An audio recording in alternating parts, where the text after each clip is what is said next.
نگینہ میں شہر سے باہر جا رہا ہوں۔ تم ذرا بشیر کے پاس جاؤ اور میٹنگ کر لو۔ مجھے ذرا سا کام ہے۔ مگر ارشد، وہ شخص نہایت گھٹیا ہے۔ آپ کو نہیں پتا وہ کیسا ہے؟ نگینہ کو بشیر کے نام پہ غصہ آ رہا تھا۔ یار کچھ نہیں ہوتا، تم جاؤ اور چیک لے آؤ۔ شوہر کا حکم ماننا ہی اصل بیوی ہونے کا ثبوت ہے۔ اب اس کا شوہر اسے حکم صادر کر رہا تھا۔ میں ڈرائیور کو ساتھ میں بھیج رہا ہوں، تم تیار ہو جاؤ۔ اچھا میں جاتی ہوں، مگر جانا کدھر ہے وہ تمہیں ڈرائیور بتا دے گا۔ ارشد نگینہ کو بات سمجھانے والے انداز میں نگینہ سے بات کر رہا تھا۔ کار ایک ویران فیکٹری میں رکی۔ نگینہ کار سے اتری، آس پاس نگاہیں دوڑانے لگی۔ یہ کیسی جگہ ہے؟ ادھر نہ بندہ نہ بندے کی ذات۔ میں کال کرتی ہوں ارشد کو۔ نگینہ دل ہی دل میں خوف کا شکار تھی۔ کال کرنے پر پتہ لگا کہ ادھر سروے ہی نہیں ہے۔ آفس میں داخل ہوتے ہوئے سامنے بشیر کو برجمان پایا۔ آئیں میڈم، آپ ہی کا انتظار کر رہا تھا۔ نگینہ کی نظریں اسے پہچان رہی تھیں۔ وہ مسکراتے ہوئے نگینہ کو اسی نگاہوں سے دیکھ رہا تھا جب وہ پہلے ملے تھے۔ آپ اندر کیا کر رہے ہیں؟ آپ باہر بیٹھیں، میں ذرا میڈم سے میٹنگ کر لوں۔ نگینہ کے اشارے نے ڈرائیور کو باہر بھیج دیا۔ جی بشیر صاحب، کہیں آپ کا آرڈر آپ کو مل گیا ہے؟ آپ چیک دیں تاکہ میں چلی جاؤں۔ ارے میڈم، چیک بھی مل جائے گا، پہلے کچھ کافی وافی تو پی لیں۔ بشیر کی آنکھوں میں شیطانی صاف ظاہر ہو رہی تھی۔ نہیں بشیر صاحب، کافی کی ضرورت نہیں۔ نگینہ کا دل کر رہا تھا کہ اس کا سر پھاڑ دے، مگر شوہر کا خیال آتے ہی نگینہ برداشت کر رہی تھی۔ یہ لیں، اگر آپ مجھ سے تعاون کریں گی تو میں مزید آرڈر بھی دے سکتا ہوں۔ بشیر مسکراہٹ کے ساتھ نگینہ سے بولا، کیا مطلب؟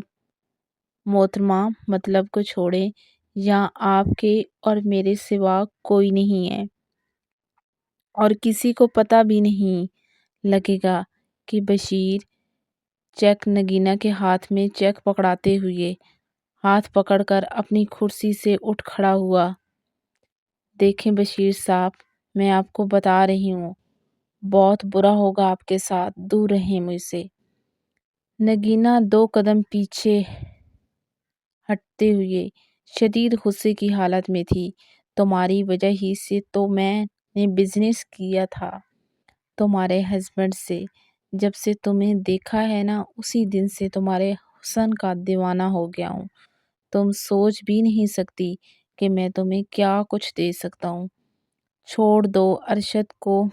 رشید نگینہ کی طرف آگے بڑھتا رہا۔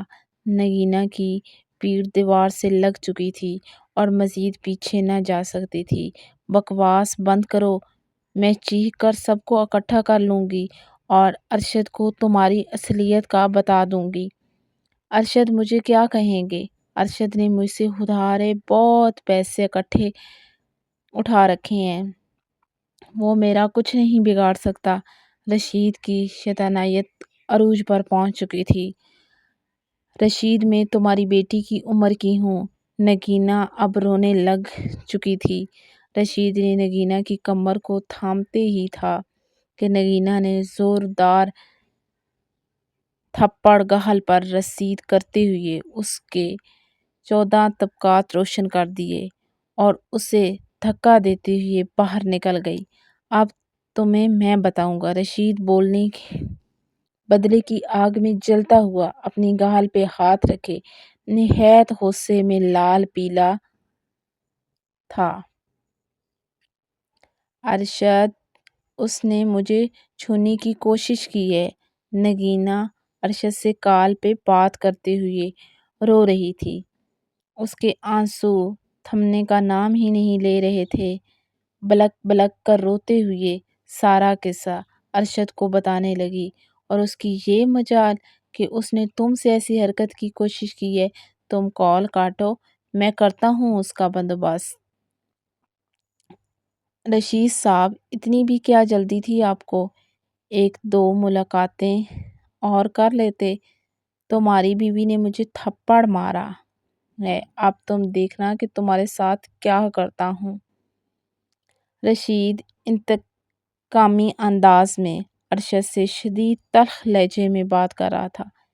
مجھے میرے 6 ملین 2 دن کے اندر اندر واپس کرو، ورنہ اپنی بربادی کے ذمہ دار تم خود ہوگے۔ رشید ارشد کو دھمکی دے رہا تھا۔ رشید صاحب سوری سر، وہ نہ سمجھ ہے، آپ کے بارے میں نہیں جانتی۔ اپنی بکواس بند کرو، میرے پیسے 2 دن کے اندر واپس کرو۔ رشید گرجتا ہوا ارشد سے شدید ناراضگی کا اظہار کر رہا تھا۔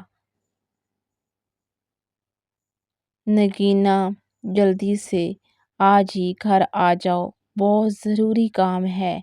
کیا ہوا ارشد؟ خیریت؟ تمہیں جتنا کہا ہے اتنا کرو، فضول کی بحث مت کرو مجھ سے۔ ارشد ناراضگی کا اظہار کرتے ہوئے نگینا کو ڈانٹ رہا تھا۔ اچھا، آ جاتی ہوں امی، مجھے جانا ہوگا، ضروری کام ہے، ارشد نے بلوایا۔ کیوں بیٹا؟ اچانک سے تیاری؟ نگینا کی والدہ نے فکر مندی سے کہا۔ جی امی، سب ٹھیک ہے۔ اچھا بیٹا، اللہ پاک کے حوالے۔ نگینا کی ماں اسے دعاؤں میں رخصت کرنے لگی۔